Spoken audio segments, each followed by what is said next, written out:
বিরোধী দল হিসেবে আমাদের বর্তমানে বিএনপি যেরকম ব্যর্থ ছিল, সরকারি দল হিসেবেও তারা অলরেডি এই 2-3 মাসেই ব্যর্থতার পরিচয় দিয়ে দিয়েছে। দেখবেন যদি শাপলা সে সময় সফল হতো, তখন এই বর্তমানে যারা সরকারে আছে তারা তখন আবার দাবি করত, এটাও তাদের স্ট্র্যাটেজিক্যাল একটা মুভ ছিল, যেখানে তারা আমাদের আলেম ওলামা বা আমাদের মাদ্রাসা শিক্ষার্থীদেরকে সামনে রেখে সরকার পতন করেছে। ঘটনার পেছনে আমরা যেরকম দায়ী করছি শেখ হাসিনা, উনি তার দল এবং সে সময়ে পুলিশ বাহিনী বলি, আমাদের বিশিষ্ট সাংবাদিক বলি, সিভিল সোসাইটি বলি, এর পাশাপাশি কিন্তু আমাদেরকে সে সময়ে যারা বিরোধী দলের রাজনীতি করেছে তাদের কিন্তু দায়বদ্ধতার জায়গা আছে। আর সেই সময়ে যারা এরকম একটা ঘটনা ঘটার পরও নিজেদের কোনো ভূমিকা দেখাতে পারেনি, তাদের ব্যাপারেও প্রশ্ন তুলতে হবে। এখন আমরা অনেক বড় বড় নেতার মুখে শুনি যে জুলাই গণঅভ্যুত্থানে তাদের ভূমিকা নাকি স্ট্র্যাটেজিক ছিল, তারা নাকি আসলে প্ল্যান করে ছাত্রদেরকে সামনে রেখেছিল এবং তারা নানাভাবে বলার চেষ্টা করছে যে তারা ওই সময় স্বীকার করেনি।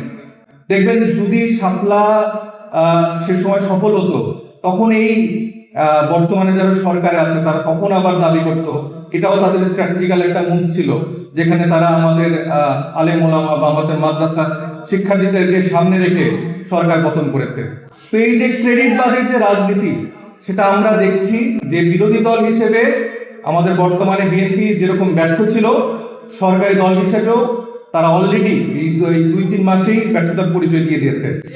এবং তাদের যে ইন্টেনশন গুলো আপনারা যদি দেখেন, সে সময় হাসিনা যেরকম পুলিশ বাহিনীকে ব্যবহার করেছে, দলীয় পুলিশ বাহিনীকে যেরকম করে ব্যবহার করেছে, যেভাবে হারুনরা বলেছে আমরা দীর্ঘদিন ধরে বঞ্চিত ছিলাম, আমরা দীর্ঘদিন ধরে আসলে পদ পাইনি, ওএসডি করে রাখা হয়েছিল, এবং হাসিনার আমলে তারা দলের দায়বদ্ধতার জায়গা থেকে দলদাস হয়ে যেভাবে সাধারণ মানুষের উপর গুলি চালিয়েছে এবং প্রত্যেকটা ইনসিডেন্টে তারা যে ভূমিকা পালন করেছে, আমরা আবার নতুন করে দেখছি যে পুলিশ সংস্কার না করে বরঞ্চ গতকালকে আমরা দেখলাম যেখানে আমাদের প্রধানমন্ত্রী তারেক রহমান সাহেব বললেন যে পুলিশকে তার দলীয়করণ করা হবে না, কিন্তু সেখানেই একজন পুলিশ বললেন যে তিনি কিভাবে ছোট থেকে জাতীয়তাবাদ আদর্শে বড় হয়েছে এবং পুলিশে থাকাকালীন তার যে জাতীয়তাবাদের দর্শন, যে ধারণ, সেই জায়গা থেকে তাকে পদবঞ্চিত করা হয়েছে।